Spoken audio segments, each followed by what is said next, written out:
l'alphabet qui s'élève à une valeur numérique se réfère toujours au degré auquel il s'est élevé sur l'échelle et ne descend pas. Par exemple, l'alphabet A bêta s'élève toujours et ne descend pas, c'est-à-dire que la valeur numérique de la première lettre du premier mot c'est le 1 et celle de la première lettre du second mot c'est 2. C'est-à-dire que cela augmente toujours, et il en est ainsi pour tous les autres mots et pour toutes les autres lettres, elle s'élève toujours et ne descend pas. Ceci se réfère à l'attachement de cet alphabet à sa source supérieure. C'est pourquoi il s'élève en fonction du degré de la valeur numérique de ces lettres, et il existe un alphabet qui monte et descend, comme par exemple Atbash car il monte dans sa première moitié et descend dans sa seconde moitié. Ceci indique qu'il n'est pas aussi grand par son degré car ce qui monte s'élève et s'unit à sa source et ne descend plus. Ceci indique la puissance de son élévation, à tel point qu'il ne descend plus. Et en ce qui concerne l'autre, en vérité il s'élève mais pas autant que le premier, à tel point qu'il s'unit à sa source mais revient en descendant via les degrés par lesquels il est monté. Et il s'élève parfois un peu et redescend plus bas que les degrés par lesquels il est monté. Ceci indique qu'il ne s'élève pas à un degré aussi élevé que les alphabets qui s'élèvent et redescendent d'une manière identique.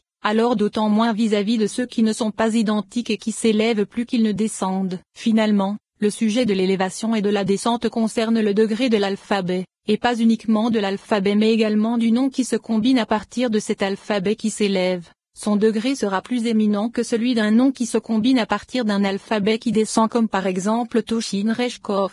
Ainsi, ce qui se combine avec un alphabet qui monte et descend sera plus éminent que celui qui provient d'un alphabet qui descend tout le temps. C'est pourquoi le nom qui se combinera grâce à Alebet Gimel Dalet sera plus éminent que le nom qui se combine en Atbash comme par exemple MTSPTS, car Alebet Gimel Dalet s'élève et ne descend pas alors que Yatbash s'élève pour moitié et descend pour moitié. Et en ce qui concerne le nom de 42 lettres dont le principe de combinaison se fait grâce aux alphabets qui s'élèvent et ne descendent pas, c'est-à-dire les méthodes Albam, Eik Bekar, Aabta, Al-Ebet Gimel Dalet et ainsi de suite comme cela est expliqué dans la section sur les particularités des noms au nom des Jonim. Voici que son degré est le plus élevé de tous car il s'élève et ne descend pas. Grâce à cette introduction, on comprendra les paroles du Rashbi, qu'il repose en paix, à propos de la Parashat Teruma. Le secret du nom de 42 lettres ce sont les patriarches qui se couronnent avec le monde supérieur, et le monde supérieur avec ce qui se trouve au-dessus. C'est pourquoi il s'élève mais ne descend pas, et il se couronne au sein de la pensée supérieure. Bienheureux est l'héritage de quiconque apprend cela et s'en trouve éclairé. Le nom de 72 lettres, David se couronna avec les patriarches, et son secret s'élève et redescend de la façon suivante. MTSPTS c'est-à-dire le nom des 13 attributs de miséricorde, et ils sont 12, secret de la Sainte Mère Kaaba, car ils sortirent d'un seul qui se trouve au-dessus d'eux. C'est pourquoi il monte et descend. Et tout se monte et descend sauf ce nom de 42 lettres qui monte mais ne descend pas. C'est pourquoi le nom de 72 lettres monte et descend. Il monte d'un côté et descend de l'autre côté. Le nom des 13 attributs s'élève d'un côté et descend de l'autre côté. Et celui qui s'élève a pour objectif de propager le bien vers le bas. C'est pourquoi on a Aleph To Bet Shin Gimel Resh Dalet Kofet Sadivo Pezeina Inet Samektet Nun Yod Mem Kaf Lamed. Les premières lettres s'élèvent en valeur numérique et les dernières lettres descendent en valeur numérique. Ceci afin de propager le bien de haut en bas. Le nom de 42 lettres se couronne pour la Merkaba supérieure. Et le nom de 72 lettres se couronne pour la Merkaba inférieure. Bienheureux est l'héritage de quiconque s'efforce de connaître son maître. Bienheureux soit-il dans ce monde et dans le monde à venir. Ceci est explicite car il est dit que le nom de 42 lettres s'élève mais ne descend pas comme nous l'avons expliqué plus haut. C'est pourquoi il se réfère à un emplacement élevé car ces lettres se réfèrent aux patriarches qui s'unissent à Bina, et Bina à Okma et Keter. Il se trouve donc qu'il s'élève tout en haut et ne redescend pas. C'est ce que signifie le secret du nom de 42 lettres ce sont les patriarches c'est-à-dire Ezed, Gebura et Tiferet, et nous savons qu'elles sont attachées aux 3 branches qui se ramifient à partir d'elles. C'est pourquoi 6 de leurs noms se réfèrent à elles. Cependant, le 7e se réfère à Bina car Tiferet, Malkout et Bina ne font qu'une, et elles sont le secret du Shabbat. Ainsi, ces 7 noms sont le secret des 7 jours comme nous l'avons expliqué dans le 13e chapitre de la section sur les particularités des noms. C'est pourquoi son principe se trouve dans les patriarches qui sont des pères pour Nezza, Od et Yesod, et il s'élève et se couronne par le secret du jour du Shabbat qui est le 7e et qui se trouve dans Bina elle-même. Et Bina s'unit avec ce qui se trouve au-dessus d'elle. Il se trouve que cela enseigne qu'il monte mais ne descend pas car il s'élève au sein de la pensée supérieure qui est le secret de la Keter suprême puisqu'elle est appelée pensée supérieure comme cela est connu. En vérité, le nom de 72 lettres, David se couronna avec les patriarches. car les trois versets que sont Veillissa, Veillavo et Veillet correspondent les Z, Gebura et Tiferet. De façon générale et individuelle, ils sont 72 et 216 respectivement, c'est-à-dire Veillavor qui est le secret du Hibour car Hibour et Veillavor sont constitués des mêmes lettres, et il descend par le secret de l'accouplement de l'homme avec sa femme, c'est-à-dire par le secret de Tiferet et Malkout puisque c'est là que se fait premier Hibour des Neshamot. C'est pourquoi il s'élève par le secret du verset inversé qui indique une élévation et une disparition vers le haut, car il tourne sa face pour s'élever vers sa source, et il ne faut pas s'étonner du fait que cette élévation se fasse par l'intermédiaire de Gebura qui est la gauche, c'est-à-dire du verset Veillavo, car il n'y a d'élévation sur les degrés de l'échelle que par le secret de la gauche, tout comme il y a descente par celui de la droite. Ceci a été admis. C'est pourquoi on repousse toujours de la main gauche, comme font dit nos maîtres de mémoire bénis, que ce soit toujours la gauche qui repousse et la droite qui accueille. Et c'est pourquoi la disparition à gauche se réfère au rejet, ce qui n'est pas le cas des noms de miséricorde car leur principe est la propagation vers le bas, par le secret du Shefa qui est prodigué. C'est pourquoi il est dit, de la façon suivante, MTSPTS, c'est-à-dire le nom des 13 attributs de miséricorde. Ceci concerne le passage des 13 attributs par la méthode Atebach, comme cela est admis, et c'est vis-à-vis de son passage par cet alphabet qu'il est dit qu'il monte et descend. Et il est dit, et ils sont 12. Secret de la Sainte Mère Kaaba et ce Torah, car il est expliqué qu'il s'agit des 12 limites et que la force qui régit la source qui leur prodigue et les fit émaner c'est le 13e. Et ces 12 sont les 12 pierres qui constituent la Mère Kaaba de Tiferet comme nous l'avons expliqué à propos des 12 limites dans la section sur les particularités des noms. Et le 13e c'est la source qui les fit émaner et qui les entoure, et elle réside au-dessus d'eux et les protège. C'est pourquoi il monte et descend et sautera. C'est-à-dire que la miséricorde est nécessaire à la descente et à la propagation du Shefa. Et tout se monte et sautera, car l'ascension nécessite la réception, et la descente nécessite la propagation du Shefa dans tous les noms. Et tout se monte et descendent. Ils montent pour recevoir et descendent pour prodiguer selon la voie des forces et des noms, sauf le nom de 42 lettres qui monte pour se couronner mais ne descend pas afin de montrer sa puissance et sa force et pour indiquer qu'il s'unit à sa racine. C'est pourquoi le jugement s'applique à lui car le principe de son élévation n'a pour objectif que de s'exalter et de s'élever. Ainsi, il s'élève pour se couronner mais ne descend pas pour prodiguer. Et il existe à ce propos une opinion selon laquelle ceux qui disparaissent ne prodiguent pas.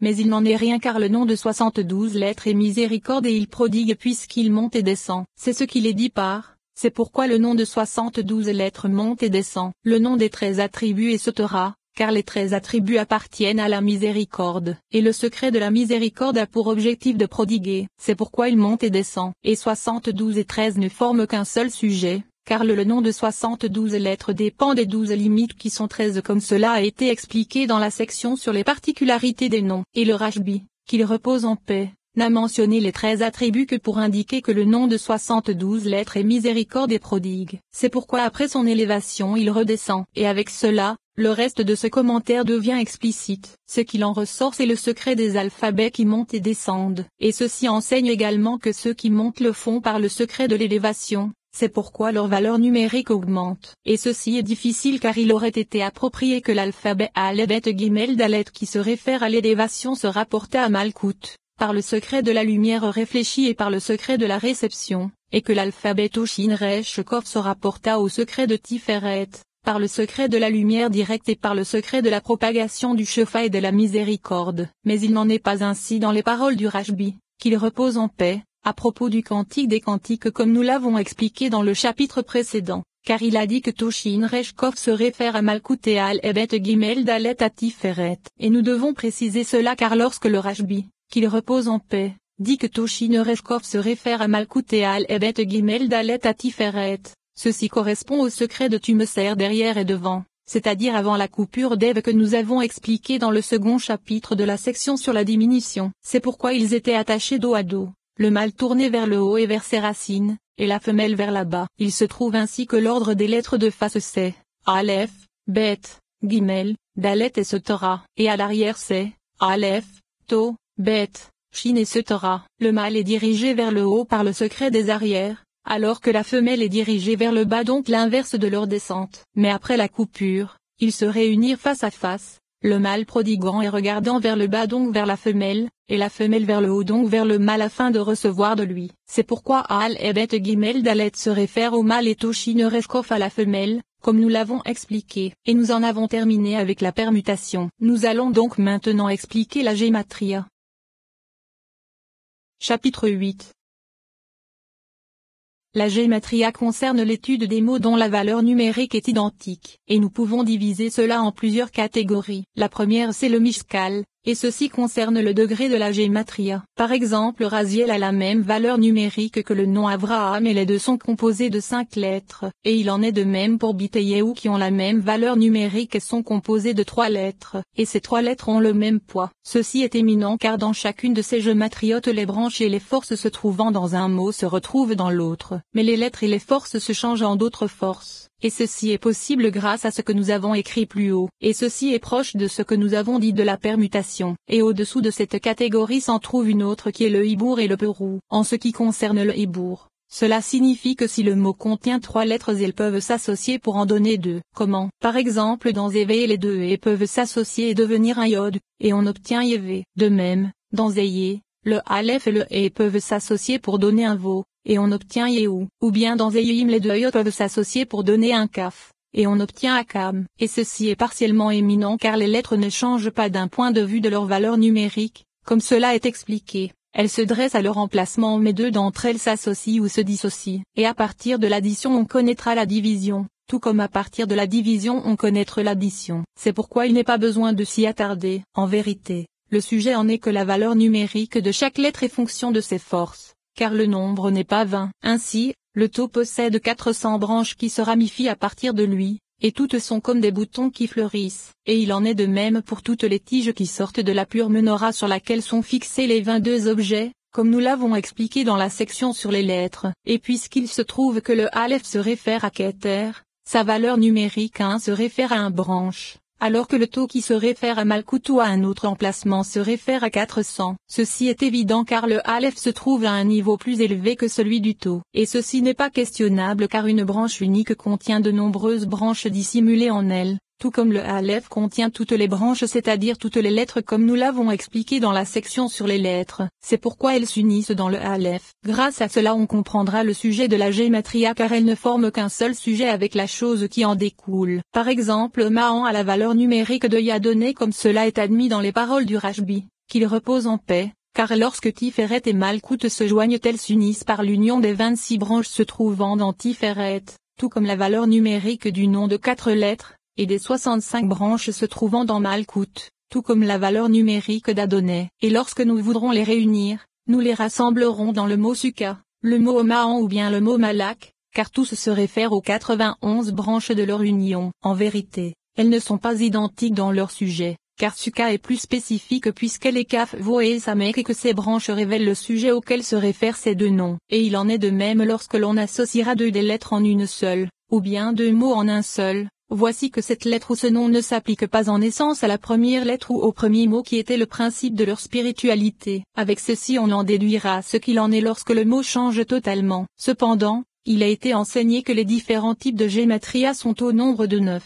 Et voici les noms qui leur furent donnés par les anciens. Le premier c'est le Mispar Ameugal, et il fait revenir la roue. C'est-à-dire que les zéros ne sont pas comptés, on ne considère que les unités. Par exemple, 5 fois 216 donne Anoki. Nombreux sont ceux qui ont appelé cette méthode Mispar Katan. Le sens en est qu'il réduit le nombre puisque de 100 on arrive à 1, de 300 on arrive à 3, et de 400 on arrive à 4. De la même façon, les milliers seront réduits au niveau des unités. Et en de nombreux endroits, en particulier dans les Tikkunim, le Rashbi, qu'il repose en paix, a appelé cette technique le Mispar le Hanok ou Mamurgal à cause de la petite valeur numérique d'Hanok. Mais il nous semble que ce soit parce qu'Hanok correspond au jeune homme, c'est-à-dire Métatron. Or cet ange réduit les attributs car il apparaît jeune, c'est-à-dire qu'il possède en lui les branches des séphirotes qui se propagent et se revêtent de sa lumière. Et il ne mérite pas d'en recevoir plus de 10 car c'est le secret du nombre se trouvant dans les lettres puisque les unités s'élèvent jusqu'à la dizaine par le secret du 1 contenu dans le 10. Et il en est de même de la dizaine vers la centaine car chacune est contenue dans 10.